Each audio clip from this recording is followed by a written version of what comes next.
no Japão, que o horário aí é bem diferente. Seja bem-vindo, muito obrigado pela sua participação. Quando eu estou me acostumando ao fuso de 12 horas, está na hora de voltar. Mas tudo bem, prezado Felipe Moura Brasil, Augusto Nunes, uma referência na imprensa nacional, Zé Maria também.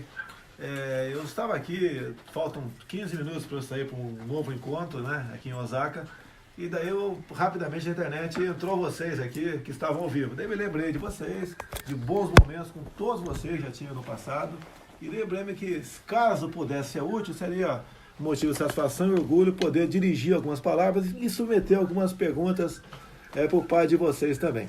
Tá ok? Tá ok. Em primeiro lugar, queremos saber exatamente como é que foi o seu dia aí no Japão, quais são as atividades que o senhor está tendo por aí. O dia é bastante corrido, são as reuniões aqui do G20, os encontros bilaterais. Nossa equipe está bastante feliz porque, segundo o pessoal de Itamaraty, nunca um presidente, né, foi tão procurado por líderes como estamos sendo no momento. Então é um trabalho muito intenso, o mundo está de olho em nós, o mundo quer realmente que o Brasil recupere a sua confiança e que volte a ter aquele prestígio que tinha de décadas atrás. É isso que o pessoal quer, que afinal de contas, né, nós somos um país com 200 milhões de habitantes, um país riquíssimo, um potencial enorme e, como sempre tenho dito, tem tudo para dar certo. Falta pouca coisa, né? Nossa classe política, qual me incluo no meio também, nos acertarmos para que o Brasil realmente deslanche. Presidente Augusto Nunes, é um prazer voltar a falar com o senhor. E eu queria saber como é que foi essa reviravolta com o Macron da França. Estava querendo dar pitos no Brasil, mas acabou convidado para conhecer a Amazônia, né? Eu falei para ele, convidei, né? Falei, olha, de Boa Vista a Manaus são mais ou menos 2 horas de voo. Tu olha para baixo, não vê nada de degradado no tocante ao meio ambiente. É um país enorme. Eu falei, nem quero comparar com a Europa, né? Que aqui não tem mais nada. Mas o nosso Brasil, a Amazônia, enquanto eu for presidente, ela é nossa. E nós pretendemos explorá-la de forma racional. Convido a explorar a Amazônia conosco. O mesmo falei com Angela Merkel. E a Merkel tinha uma posição anterior de querer falar grosso comigo por ocasião da reunião. Então, nos encontramos. Antes da reunião, falei para ela das questões do Brasil, que no passado presidentes vinham para reuniões como essa e voltavam para o Brasil, demarcando 10, 20, 30 reservas indígenas, fazendo um estrago, no meu entender, nesta que eu chamo de neurose ambientalista. E foi uma conversa bastante saudável com ela, bacana. Ela foi para a reunião depois, não tocou no assunto e continuamos nos olhando, trocando sorrisos amáveis. Foi excepcional. O que falta aqui que eu vejo, Augusto, é você conversar com as autoridades de igual para igual e não ficar se submetendo ao capricho por parte deles. Com o Macron também, uma conversa bastante saudável, sentamos, uns 20 minutos de conversa e também queriam uma cláusula extra na questão do Mercosul, falando em Acordo de Paris, tiramos isso fora. Porque eles pressionam sempre a gente e eles agem de maneira certa, porque estão defendendo o interesse dos seus países. Agora nós temos que defender os nossos interesses. Então acho que uma conversa dessa maneira, de igual para igual, sem sofrer pressões, é que você consegue, primeiro, mostrar para o mundo que o Brasil é um país que merece respeito e que as coisas começaram a mudar no Brasil. Com a nossa chegada ao governo. Agora, toda essa vitória, não só aqui, em especial essa questão do Mercosul, eu devo à equipe fantástica de ministros que nós conseguimos trazer para o governo, como a Tereza Cristina, excepcional nessa questão, o ministro Ernesto Araújo do Meio Ambiente, das Relações Exteriores, também, o Ricardo Salles, que participou também lateralmente disso tudo, na questão ambiental, o Paulo Guedes, o ministro Onyx na Casa Civil, que é uma função complicadíssima dele. Eu costumo dizer que é o fusível, né? Que primeiro queima em qualquer crise política, e ele está cada vez mais fortalecido. O Onyx foi um gigante negociando com os vinicultores do Rio Grande do Sul. Foram 20 dias no Brasil de reuniões quase que diárias com com essas pessoas e foi chegado a um acordo na questão dos vinhos, questão dos laticínios, carne, açúcar. Então foi fantástico para o Brasil. Agora o que eu acho, me desculpa, né, modéstia à parte, é exatamente ter a sorte e a felicidade que eu estou tendo de contar com uma equipe de maravilhosas pessoas integrando o nosso ministério, escolhidos por critérios técnicos, que estão abertos a atender a todos, principalmente a classe política, deputados e senadores, que nos procurem à vontade, os ministros, o que for possível atendê-los, havendo recurso, obviamente, nós estamos prontos para atender a todos. O Brasil, se Deus quiser, ocupará o lugar de destaque que ele merece no cenário mundial. José Maria Trindade de Brasília tem uma pergunta para o senhor, presidente. Diga, Zé. Presidente, eu queria dizer que foi um bom acordo esse, que o Mercosul e a União Econômica Europeia abriu o mercado de produtos brasileiros, mas aqui existem alguns problemas. O senhor já analisou a situação do ministro do Turismo, Marcelo Álvaro Antônio, e por outro lado também, presidente, o que acontece é o seguinte: o Congresso aprovou mudanças naquela lei das 10 medidas de combate à corrupção. O senhor vai dar a última palavra. Sanciona ou veta? Olha, Zé Maria, projetos do Congresso que saem para o Executivo, depois votar nas duas casas, é como o parto lá antigamente, né? Quando eu nasci. Você só sabia o sexo depois que a criança saía para fora do ventre da mãe. Então eu só posso falar com propriedade a questão das 10 medidas contra a corrupção depois que chegar à minha mesa. Até lá não sei o que vai estar nessas medidas. Eu conheço bastante o parlamento, sei que existe um tráfico de influência muito grande lá dentro, sei que uma minoria, mas de pessoas bastante influentes, geralmente conduzem esses projetos para interesses pessoais muitas vezes, mas eu quero acreditar no Congresso até que essa criança nasça, né? Quando nascer, chegar em minha mesa, eu como parteiro vou decidir o que vou fazer.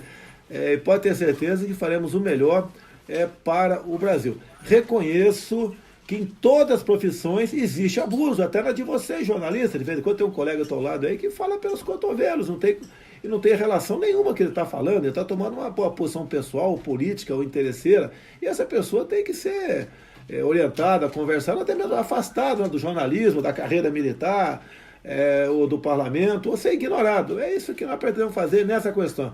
Quanto ao Marcelo Álvaro Antônio, estamos acompanhando o caso, obviamente que a nossa preocupação é o que está acontecendo aqui em Osaka, é o Mercosul, e chegando ao Brasil, vou conversar com o ministro Sérgio Moro, porque o processo está nas mãos deles. Agora, o que eu decidi e determinei ao ministro da Justiça essa semana, o que traz à tona esse caso, o Marcelo Álvaro Antônio, são uma ou duas pessoas lá em Minas Gerais que recebeu uma quantidade de dinheiro do fundo partidário não compatível com o número de votos. Que eu pedi para eles que faça o devido processo, instaure o devido processo em todos os partidos onde realmente pessoas receberam vultosas, em especial mulheres, né, vultosos recursos do fundo partidário e tiveram uma ínfima votação. Existe em quase todos os partidos gente dessa maneira. Agora, o que não pode é simplesmente atirar em cima do PSL. Se tiver algo de concreto, algo de substancioso contra o Marcelo Álvaro Antônio, nós tomaremos a providência. Essa decisão, inclusive, eu tomei o ano passado, depois das eleições, quando conversei com o Sérgio Moro. Ele perguntou para mim, se qualquer investigação for para cima de ministros teu, qual vai ser seu procedimento? Vai tentar abafar ou vai deixar que o processo chegue ao fim? Eu falei, que o processo chegue ao fim. Estamos agindo dessa maneira. Agora, quero sim que amplie esse processo, né, de modo que puna-se os culpados, mostre realmente todos aqueles que receberam recurso enorme e depois tem uma votação diminuta. Obviamente, o grande indicador é que houve alguma coisa de errado por ocasião da campanha desse candidato. Agora, presidente, há manifestações marcadas em várias cidades do país, acho que mais de 130 já convocadas para esse domingo, em defesa do Sérgio Moro, em defesa da Lava Jato, do pacote anticrime, da reforma da Previdência, em reação principalmente ao vazamento das supostas mensagens atribuídas ao Sérgio Moro, então juiz da Lava Jato, e ao procurador Deltan Dallagnol. De tudo que saiu até agora, o senhor certamente foi informado, o senhor viu algo impróprio, qual é a sua posição a respeito disso e como o senhor vê a população reagindo a esse que está sendo chamado por esses grupos organizadores de ataque à Lava Jato? Olha só, a história diz que a população só é lembrada pela classe política por ocasião das eleições. A minha classe política, a nossa, a qual me incluo, não se acostumou a esse tipo de manifestação em períodos fora das campanhas. Então, elas são muito bem-vindas, eu dou os parabéns a esses patriotas, porque estão indo à rua, pelo que eu estou vendo, né, é exigir por parte do parlamento que algumas medidas sejam votadas, a questão do pacote anticrime, a questão da Previdência, entre outras, são muito bem-vindos. Agora, você pode ver, a questão de vazamentos do telefone do Sérgio Moro, né, do Daltan Dallagnol. Olha só, o Felipe Moura Brasil, olha o meu caso, o telefone do Adélio, por uma ação da OAB, a Polícia Federal não pode entrar nele.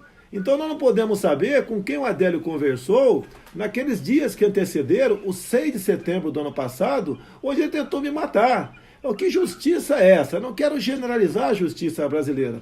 Mas olha só, quem está criticando aí, ou está tentando aí incriminar o Moro de uma forma ou de outra por esses vazamentos, que eu não vi nada demais naquilo, poderia fazer uma campanha também em cima da OAB. Que OAB é essa? Para que serve essa ordem dos advogados do Brasil? A não ser para defender quem está à margem da lei. Então é tudo muito complexo no Brasil. E eu digo, bem-vindo, parabéns aos manifestantes que se preparam para o dia 30 agora, né, exigir que o parlamento cumpra o seu papel. Essa manifestação poderia ser contra algo do meu governo também. Se eu tivesse me vendo atrapalhando alguma coisa, eu tomaria providência, porque eu tomando a providência, esvaziaria esse movimento. O parlamento pode fazer a mesma coisa, dar mais algum passo, né, que for possível nessas questões, que esvazia o movimento por si só. Augusto Nunes? Presidente, o senhor está satisfeito com o ritmo da votação da reforma da Previdência?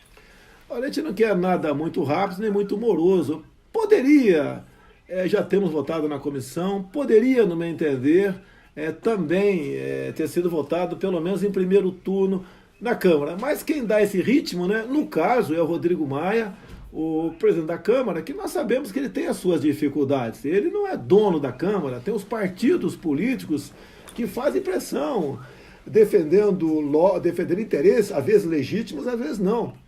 Mas eu acredito que o Rodrigo Maia bote em votação a semana que vem e na próxima semana faça pelo menos o primeiro turno dentro do plenário da Câmara. Será muito bem-vindo, uma tremenda sinalização a todos aqui no Brasil, né, que nós queremos resolver essa questão de forma definitiva, fazer uma boa reforma da Previdência, de modo que o futuro presidente, quem assumir em 23, não tem que fazer a mesma coisa.